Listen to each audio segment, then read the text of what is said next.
Welcome to Philosophy of Success. Here, we unlock the secrets of the world's greatest books on psychology, motivation, and personal power. Imagine, just one idea could change your morning, your day, and even your entire life. Ready to embark on a journey toward wisdom and success? Then let's go.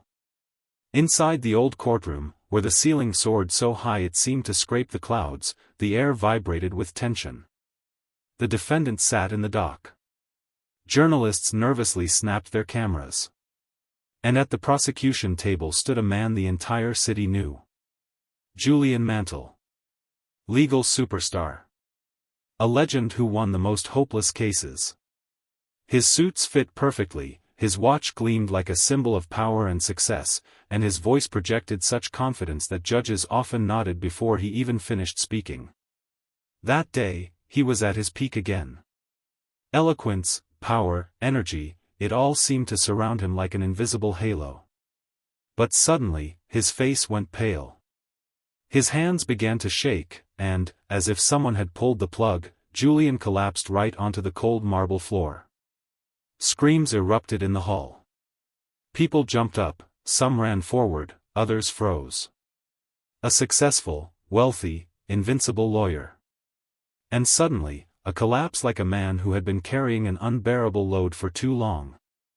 As the paramedics wheeled him out on a stretcher, colleagues exchanged glances, wondering how much coffee he drank, or if his heart simply couldn't take it. But underneath, there was a deeper question: what is all this for? Why the race? For what? Julian didn't return to that courtroom. His office was soon shuttered. The phone went silent. Rumors swirled in the papers. Some said he went to relax on the islands, others claimed he sought solitude in the mountains. But the truth was entirely different.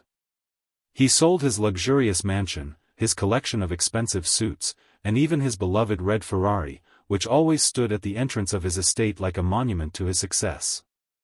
People shook their heads. How could anyone walk away from all that? Time passed. His name stopped echoing in business circles. And no one expected him to return. But one day, years later, in a small law office downtown where old wooden cabinets creaked every time they opened, a strange visitor appeared. His face was tanned, his eyes shone like a child's, and his movements were light and calm. He was dressed in simple monastic robes, holding a cup of tea as if every drop were a treasure. Young lawyer Jonathan, Julian's former colleague, didn't recognize him at first. Standing before him was not a lawyer exhausted by work, but a man radiating inner power. "Julian?" he asked incredulously.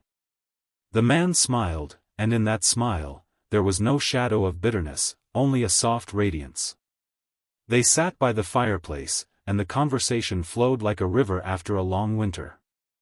Jonathan couldn't hold back. "You disappeared. You had everything people strive for. Money, power, cars. Why did you throw it all away?" Julian took a sip of tea, closed his eyes for a second as if savoring the sheer simplicity of the moment, and said, "I lost the most important thing, myself. I lived like a machine. Trials, deals, victories, but inside, it was empty. When I fell in that courtroom, I realized if I don't stop now, I will never see another sunrise." Jonathan looked at him and couldn't recognize him. Here stood the same man, yet completely different. "Where did you go? Where did you find this peace?" he asked with emotion. And Julian explained. He went to India not as a tourist seeking the exotic, but as a man seeking answers to questions that had tormented him his whole life.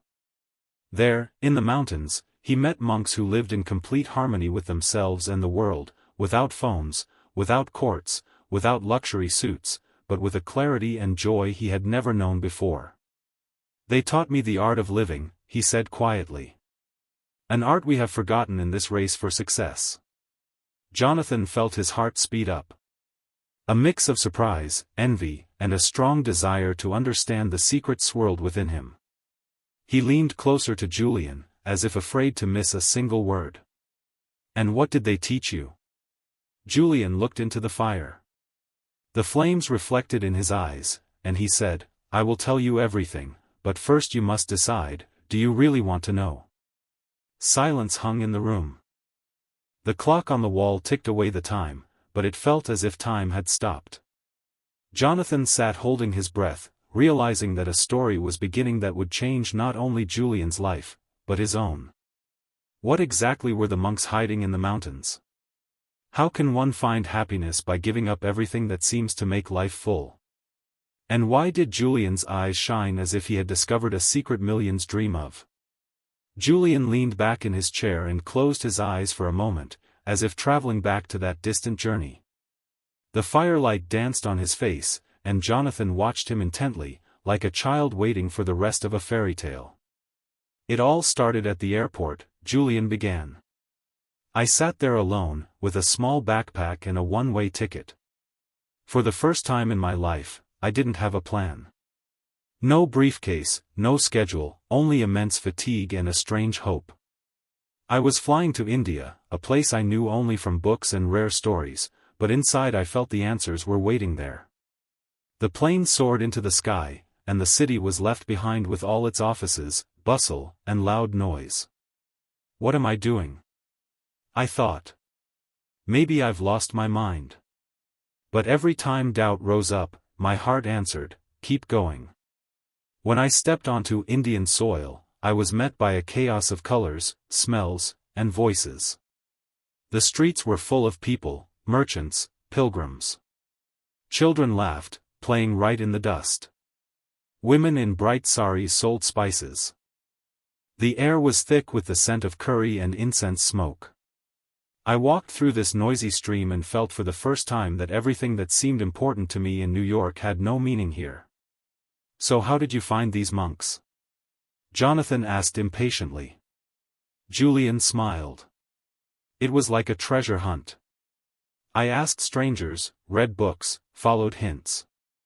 People spoke of sages who lived high in the Himalayas. You can't reach them, some said. They hide from the world. Others whispered, only the most persistent find them. These words burned inside me. I hired a guide, and we set off into the mountains. At first, it seemed like an adventure, narrow paths, the roar of rivers, snow on the peaks. But with every day, the path became harder. I often fell from exhaustion, my breath failed me, my legs ached as if they were on fire. Sometimes I wanted to turn back. "You're crazy," an inner voice whispered. "Go back to a normal life." But something stronger held me on the path. One night, when we stopped in a small village, I went out to look at the stars. They hung so low it seemed you could reach out and touch them. And there, under that sky, for the first time in a long while, I felt silence inside myself. No roar of thoughts, no plans, no fears, just peace. It was a sign. I was going the right way. "And did you find them?" Jonathan interrupted, moving closer. "Yes, but not immediately. At one point, the guide refused to go further, saying it was too dangerous deep in the mountains. I was left alone. I walked for days, eating what I found, drinking water from streams. I lost weight, I was weathered, but with every mile passed, something new was born inside, a lightness, as if I were shedding old skin. And suddenly, at one sunrise, as I sat on a slope watching the sun flood the peaks with golden light, I saw him, a man, an elder in red robes, whose face shone as if an inner fire burned within him. He looked at me calmly, without surprise, as if he had been waiting for me. "You were looking for us?" he asked. I didn't know what to answer, I just nodded. And then he said, "Follow me." That is how I came to the village of the sages of Savannah. There was no luxury, no stone houses, only small huts of wood and clay surrounded by gardens and mountains. But everything breathed harmony. People there smiled for no reason. Their eyes were clear and calm. I felt I had arrived in a place where time ceases to exist. "But did they accept you?" asked Jonathan. "Yes. The elder I met was named Yogi Raman. He led me to the others, and they surrounded me like family. I told them about my life, about the victories, money, cars, and how it all ended on the cold floor of a courtroom. They listened attentively, but without judgment. And then one of them said, "You came for wisdom, and we will give it to you. But first, you must empty your mind and heart. You must learn to be an empty vessel so we can fill it." And there, amidst the mountain flowers, my real education began.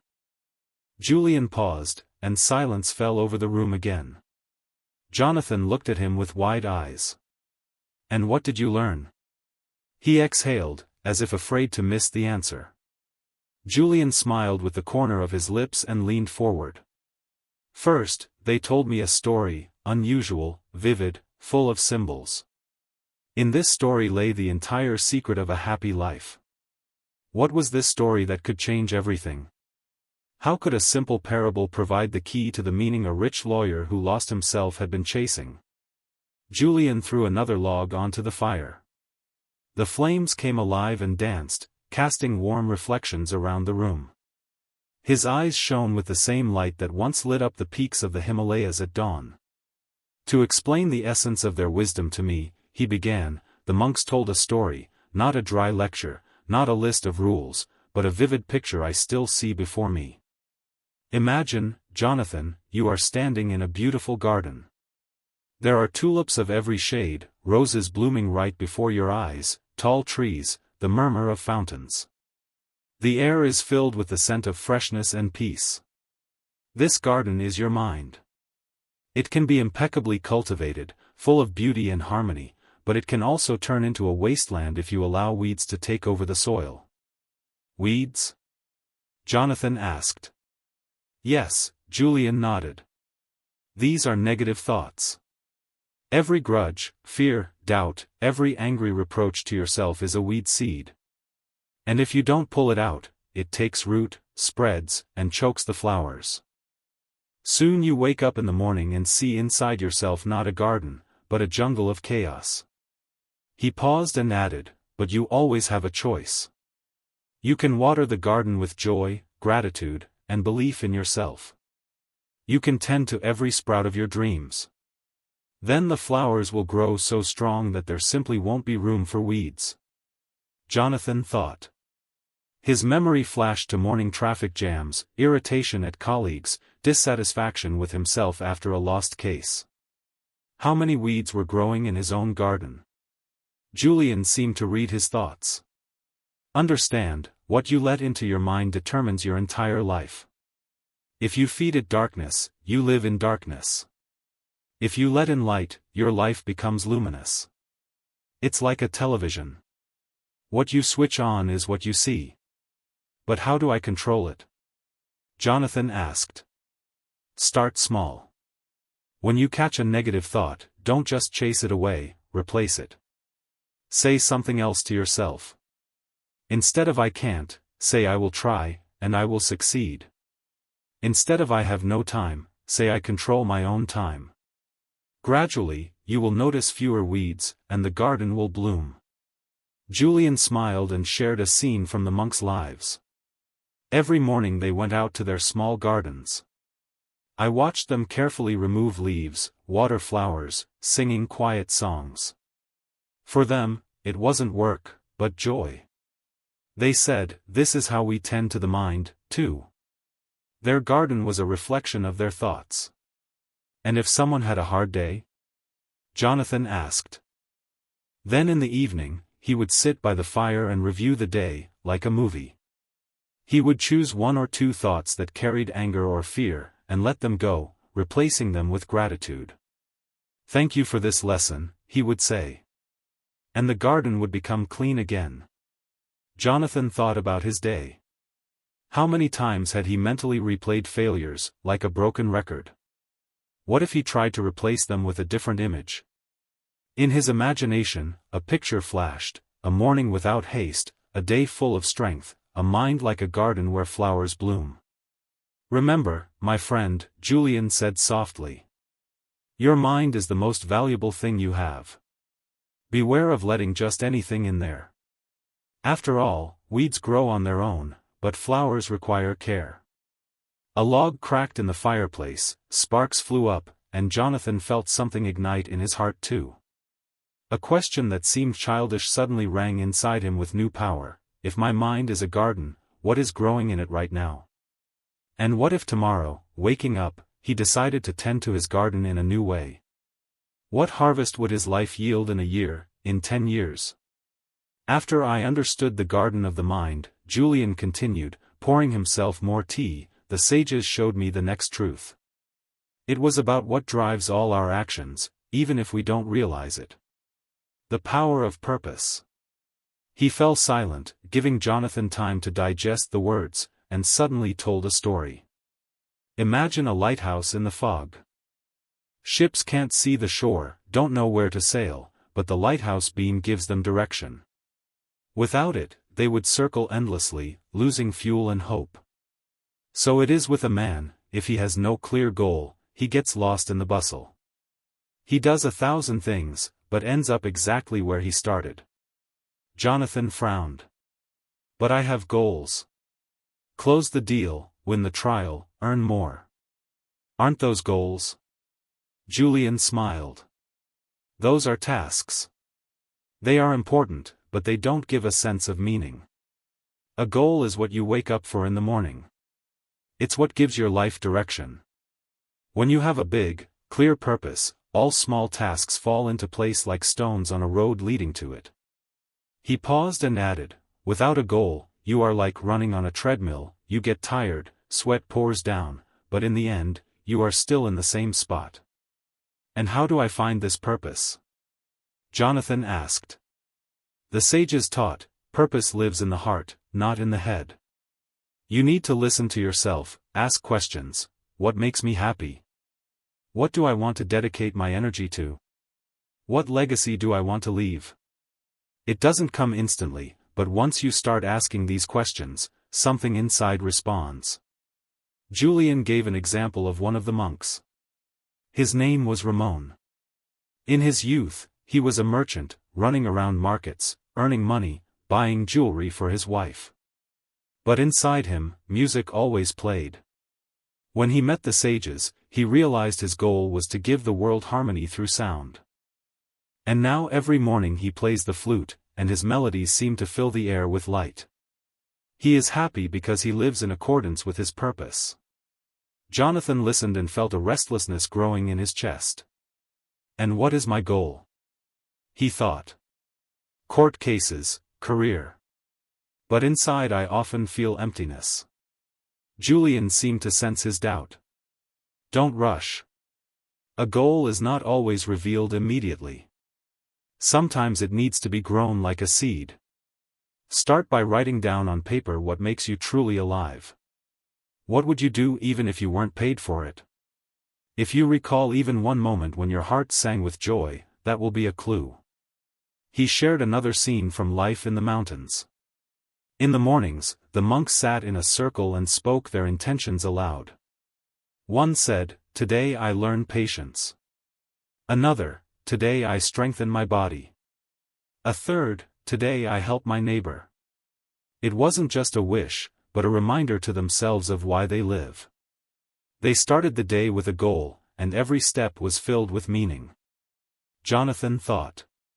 His mornings had everything: calls, bustle, newspapers, coffee on the run. But never once the question, what am I living this day for? Remember, Julian said, people don't die from work, they die from a lack of meaning. When you have a goal, even difficulties become fuel. Without a goal, everything turns into fatigue. The fire in the fireplace cracked, and Jonathan felt his heart beat faster. He realized his whole life had been like running in circles: success, money, respect. But where is the goal that lights up the eyes? And what if tomorrow morning he tries to wake up and ask himself, why am I living this day? How will his life change if he has his own flute, his own lighthouse? Julian took a deep breath, as if wanting to give weight to his words, and continued. After the sages helped me understand the importance of purpose, they showed me this: without discipline, a goal remains just a dream. He leaned forward, and his voice held a firmness Jonathan hadn't heard before. Self-discipline is the key that opens the door to any summit. Many think discipline is something heavy, like chains that restrict you. But actually, it gives freedom. The freedom to be master of yourself. Jonathan frowned. Freedom? But doesn't discipline make life boring? No, Julian smiled. Discipline is like training for the mind and character. Imagine a violinist. He plays scales every day, repeats the same exercises. It seems like routine, but thanks to this discipline, he can later create music that gives people goosebumps. Without discipline, there is no mastery, and without mastery, there is no real joy. He paused and added, it's the same with life. If you don't control yourself, your habits control you. Julian told a story about the monastery. Every morning the monks got up before dawn. They did breathing exercises, stretched, meditated. It wasn't out of strictness, but because they knew. Discipline cleanses the mind and body, makes them ready for the day. Their strength was that they never gave in to laziness. He looked straight into Jonathan's eyes and said, "And now tell me, who is stronger, the one who defeats others in the courtroom or the one who can defeat his own weakness?" Jonathan looked away. Inside, he felt a sting. He remembered his morning habits, waking up late, rushing, nerves, coffee on the run. He knew how to defeat others, but defeating himself? Julian pulled a small red string from his pocket and handed it to Jonathan. "In Savannah, they gave me this symbol. It reminds me of the strength inside me if I keep my word to myself. Every time I felt lazy or wanted to quit my practice, I looked at it and remembered, if I can't control myself, how can I control my life? But how do I develop this strength?" Jonathan asked. "With small steps. Start simple. Decide that every day you will get up 10 minutes earlier or that every day you will do one thing you've been putting off. Gradually, habits will form character, and character will determine your destiny." He told of a ritual of the monks. Every evening they lit small candles and placed them in a row. Each candle meant a victory over oneself for the day. Sometimes it was a victory over laziness, sometimes over fear. These lights were a symbol that self-discipline is not a punishment, but a path to light. Jonathan looked at the red string in his hand. He felt he was holding not just a piece of fabric, but a promise to himself.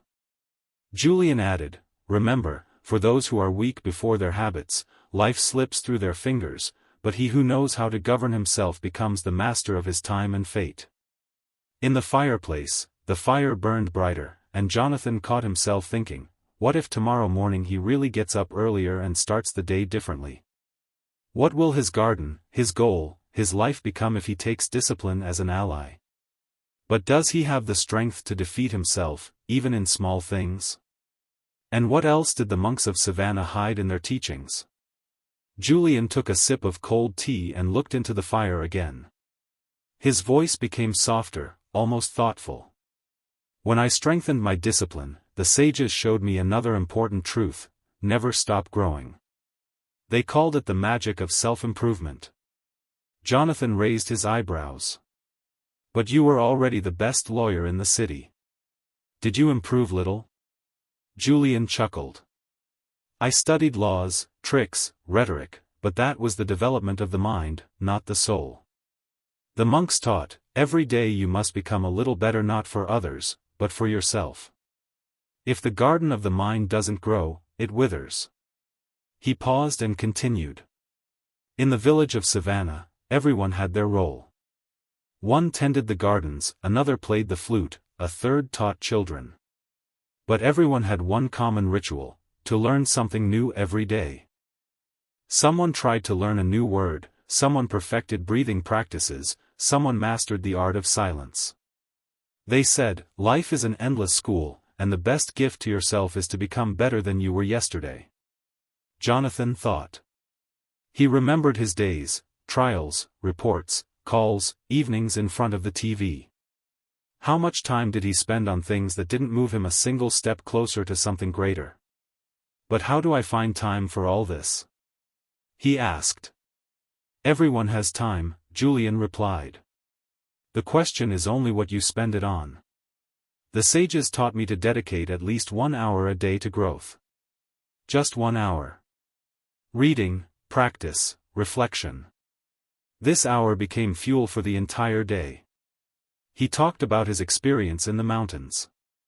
At first, I resisted. It seemed to me, why learn if I already know a lot? But then I noticed, every time I learned something new about breathing, about the power of silence, about controlling thoughts, a lantern seemed to light up inside. And I realized that this is not just knowledge, it is a way to push back the walls of your life. Julian gave an example of a simple exercise. Every evening I wrote down 3 things I learned that day. Sometimes it was something tiny, a new word, a new thought, a new observation. But after a month, I had a whole list of discoveries. And most surprisingly, I felt myself changing. Jonathan listened and suddenly felt a longing. How many years had he lived without learning anything except what was needed for business? His mind was sharp, but his soul was empty. Remember, friend, growth is the source of happiness. When we grow, we feel alive. If you stop, life loses its taste. He shared another scene. One young monk, a student of yoga, drew 1 leaf every day. A small drawing, nothing special. Years later he became a master, and his paintings adorned temples. But he always said, I just grew every day. My secret is not talent, but loyalty to practice. The fire in the fireplace hissed, and Jonathan seemed to see himself sitting at the table, but instead of newspapers and reports, before him lay a book or a clean notebook. 1 hour for himself, 1 hour of growth. Julian added quietly, think about who you will become in 10 years if you learn for at least an hour every day, and who you will become if you don't. The words hung in the air. Jonathan felt his heart clench, as if he were standing at a crossroads. And what if tomorrow he starts this hour not for work, not for clients, but for his own self? What will change in his life in a month, in a year? Julian leaned slightly forward. His face glowed in the firelight, and he spoke as if every word were a stone in the foundation of a new life. There is one resource more precious than anything in the world. Not gold, not power, not even health. It is time. Jonathan pressed his lips together. He had heard such phrases many times at seminars, but there was no banality in Julian's voice. There was something else. The silence of the mountains, where every word is tested by life. In Savannah, Julian continued, the sages taught, a day is a small life. Every morning you are born again, and every evening you sort of die. And the question is not how much time you have, but how you live it. He paused and asked a question. Tell me, Jonathan, if you had a bank account where $86,400 were deposited every morning and the balance burned every evening, what would you do? Spend it all, Jonathan chuckled. Exactly, Julian smiled. But you do have such an account, only it's not money, it's seconds. Every morning you are given 86,400 seconds. By evening, whatever you haven't used disappears. And tomorrow you are given a new account. So why do we so often spend time on emptiness? Jonathan lowered his eyes. Evenings spent in pointless arguments, hours on social media, endless conversations in the break room surfaced in his mind. Julian spoke further. In the village of Savannah, there were no clocks, but people knew the value of time. They rose with the dawn because they understood, every morning is a gift. They never spent hours on empty complaints. Even their rest was conscious. They walked in gardens, listened to birdsong, spoke soul to soul. They didn't kill time, they lived it. He took a sip of tea and added, in New York, I always said, I have no time. But there I realized, I always had enough. I just traded it for pennies. Jonathan thought, How many times he himself had said, "I'm too busy, I have no time," but was that true? Julian spoke on. The sages taught me to plan the day like an artist plans a painting. Morning is a blank canvas, and you decide what colors will appear on it. If you immediately smear it with gray, the day will become dull. If you start with bright colors, the day will shine. He told of one of their rituals. Every evening the monks summarized what valuable things they did during the day, whom they helped, what they learned. They looked at the lived day as a finished work. This helped not to waste time in vain. Jonathan sighed. In his life, the evening was like a junkyard. Thoughts on unfinished business, fatigue, irritation. He never looked at the day as a painting. Julian said softly, "If you want to value time, ask yourself one question. If today were my last day, would I be satisfied with how I lived it?" These words hit Jonathan right in the heart. He remembered yesterday. The rush, shouting in court, endless calls. And if that had been his last day, would he be satisfied? He was silent. The fire in the fireplace crackled, as if emphasizing the silence. And Julian asked one more question, quiet but sharp as a blade.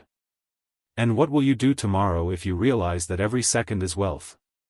Julian paused for a moment, as if gathering a story inside him that needed to ring out with special clarity. Then he said quietly, "When I learned to value time, the sages showed me another truth. It was the most unexpected for me. The secret of happiness is in giving." Jonathan frowned. Giving? But isn't it logical to take care of yourself first? Julian smiled. That's exactly how I used to think. In my old life, everything was for me. Money for me, victories for me, recognition for me. But the more I gathered, the emptier I became. In Savannah, I saw something else. Everyone lived not for themselves, but for others. And that is why their faces shone with happiness. He paused and added, "Serving others is not a sacrifice, but a source of joy." Julian told the story of a woman named Krishna who lived in the village of sages. She cooked for everyone every day. There was a lot of work, but the smile never left her face. I asked her, "Isn't it hard for you?" She replied, "It is hard if you think about yourself, easy if you think about others. When I feed people, I feed their hearts, and the heart never tires of giving." Jonathan thought. In his life, serving others was limited to formalities. Sign a paper, help a colleague if it's profitable. But no joy was born in the soul from this. Julian continued. The sages taught, the greatest wealth is the opportunity to improve another person's life. Sometimes it's a small gesture, a smile, a kind word, help in a difficult moment. But it is these actions that create the invisible web that connects us all. He shared another scene. One morning I saw the yoga elder carrying firewood on his back.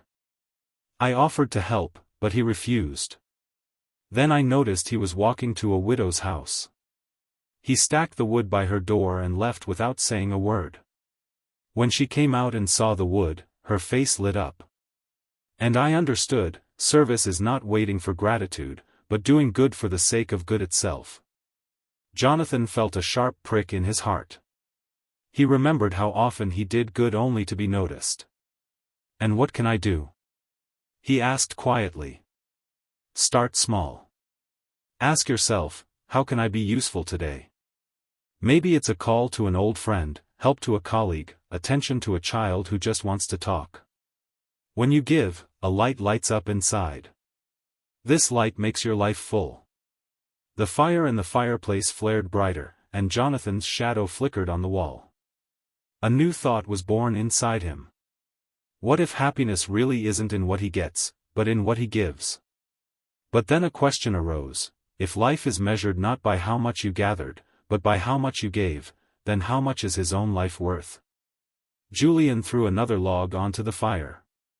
Orange tongues of flame shot up, illuminating his face, and he spoke as if it were the simplest and yet most important truth. After serving others, the sages showed me an art without which everything else loses meaning. The art of living in the present moment. Jonathan grinned skeptically. But I already live in the present. Is it possible to live anywhere else? That is the trouble, Julian replied softly. Physically we are here, but mentally we are in the past or future. We chew on old grievances, recall failures, or build anxious plans for tomorrow. And while we do this, the moment that could have brought joy passes by. He gave a simple example. Remember how you eat breakfast. Do you really feel the taste of the food, or are you thinking about the upcoming court session? Jonathan sighed. He remembered his breakfasts. Haste, a newspaper in one hand, a phone in the other.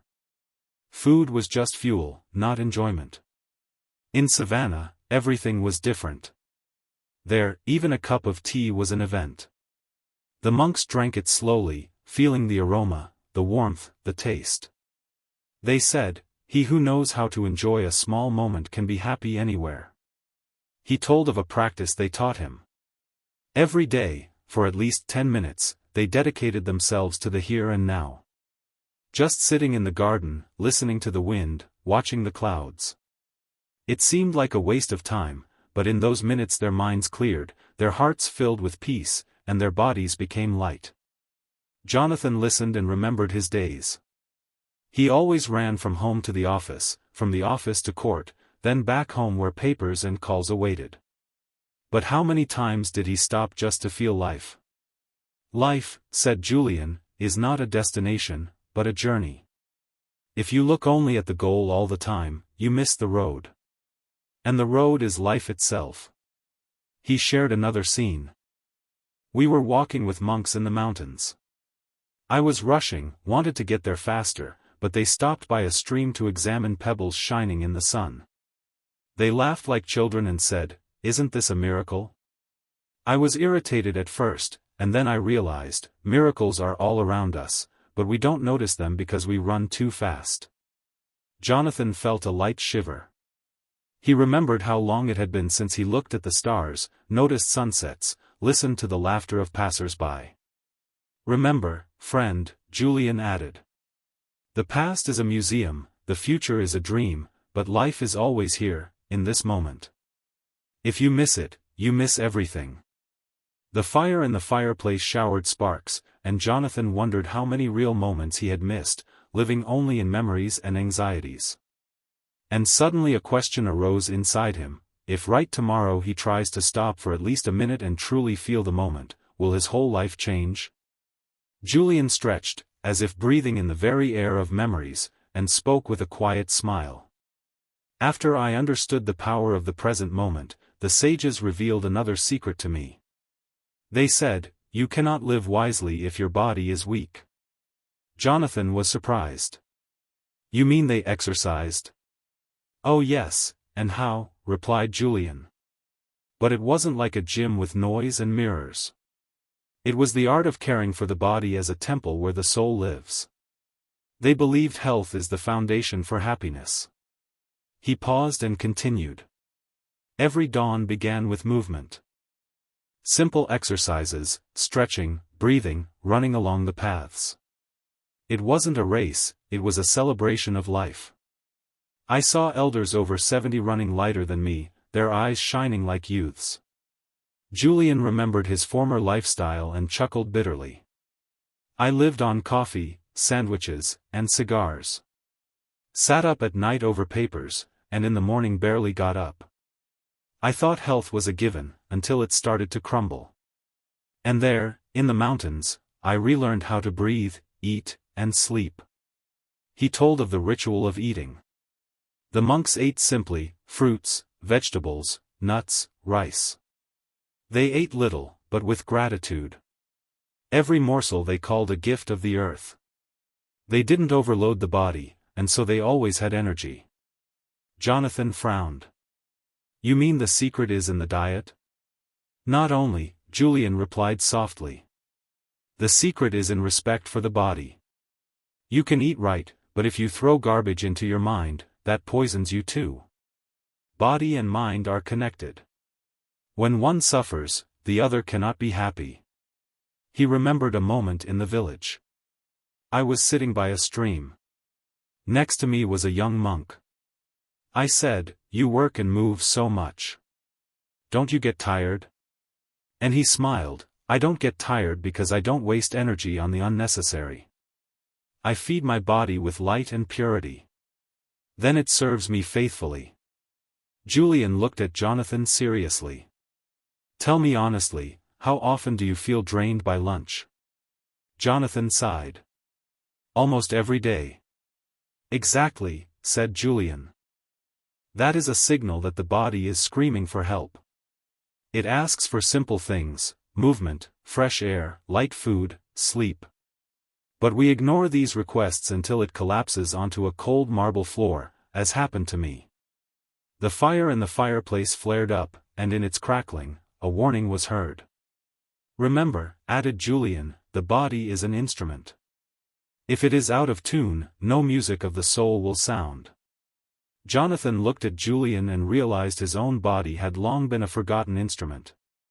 But what if tomorrow morning he wakes up and gives it movement, lightness, care? Will the entire rhythm of his life change then? And if health is truly the key to happiness, why do so few people hold it in their hands? The fire in the fireplace became softer, calmer, as if listening along with Jonathan. Julian inhaled deeply and said, "When I strengthened my body and felt new strength within, the sages showed me the art they called the heart of all life. The art of inner equilibrium." Jonathan raised his eyebrows. "What does that mean? Being calm always?" Julian nodded. "But not cold calmness like a stone. It is silence inside. Even when a storm rages around." He paused and continued. "In Savannah, I saw people resolve their affairs without haste or irritation. Even when difficulties occurred, heavy rains, illness, lack of food, they did not lose harmony. They said, 'The inner fire must not depend on the wind outside.'" Julian remembered one incident. "Once we were walking along a mountain path. Heavy rain started. The road washed away. I was angry, cursing, wanting to turn back, but a young monk walked beside me. He smiled and turned his face to the drops, as if enjoying every second. I asked, 'Why aren't you angry?' And he answered, 'I cannot control the rain, but I can control myself. Why waste strength on what cannot be changed?'" Jonathan lowered his eyes. How many times had he himself lost balance over trifles, unfortunate words, lateness, traffic jams, and how much strength it took. "The sages taught me," continued Julian, "that the world will always throw stones. But if inside you is an ocean of calm, these stones only create ripples, and then silence returns." He told of their meditations. Every day they sat in silence and watched their breathing. At first, it seemed simple, but very quickly thoughts began to jump like monkeys. I was angry at myself for not being able to concentrate, but over time I realized, balance is not the absence of thoughts, but the ability to gently return to oneself again and again. Julian looked at Jonathan seriously. "You can be the smartest, richest, and even healthiest, but if there is no balance inside, it all turns into chaos." The fire crackled quietly, and it seemed the room itself breathed peace. "Remember," said Julian, "the world will always throw challenges, but the choice is yours, to react like a storm or answer like a lake that reflects the sky." Jonathan took a deep breath. Inside him, a question came to life that he was afraid to ask aloud: what if his own balance had always been a hostage to circumstances? What if true power is not in controlling the world, but in controlling oneself? And then a new question arose. If he learns the art of inner equilibrium, will he finally be able to feel the freedom he had been seeking his whole life? Julian sat by the fireplace calmly, as if his words were not a story, but living experience shared straight from the heart.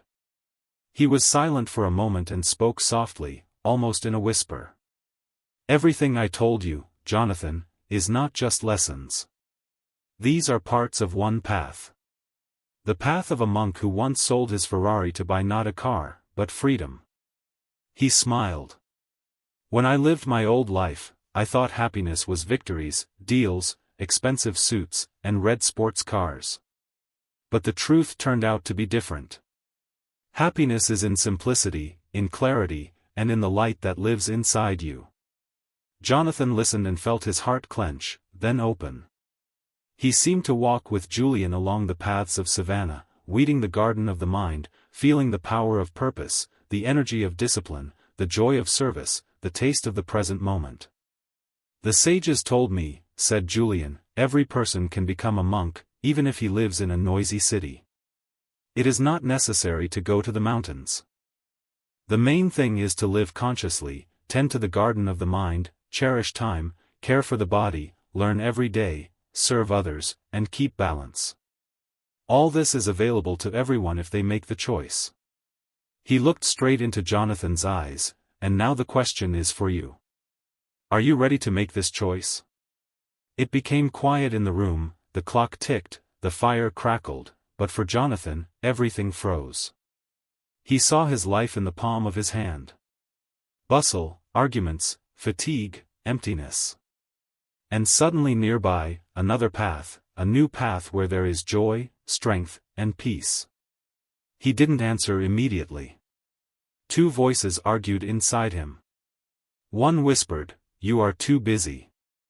This is not for you." And the other said, "This is exactly what you have been looking for all your life." Julian waited calmly, not rushing. He knew such decisions come not from the mind, but from the heart. "If you decide," he said quietly, "start tomorrow, not with great changes, but with a small step. Smile at the morning, state your goal, pick up the red string and remember that strength is inside you, and then the path will begin." Jonathan inhaled deeply. It seemed to him that his whole destiny depended on his answer. He looked at Julian, at the red string in his hand, and warmth flared in his chest. I will try," he finally said. And Julian smiled, as if that was exactly the answer he had been waiting for all this time. The fire in the fireplace cracked loudly, and in its sparks, Jonathan saw a future not as he had planned before, but new, full of meaning. And then a question arose in his head that he left unanswered because he knew life itself would suggest it. And now a question for you. Which audiobook or idea do you want to hear in the next episode? Write in the comments. Your suggestion could be the foundation of a new video. If this episode inspired you, don't forget to like and subscribe to Philosophy of Success so you don't miss new stories and discoveries. See you in the next videos.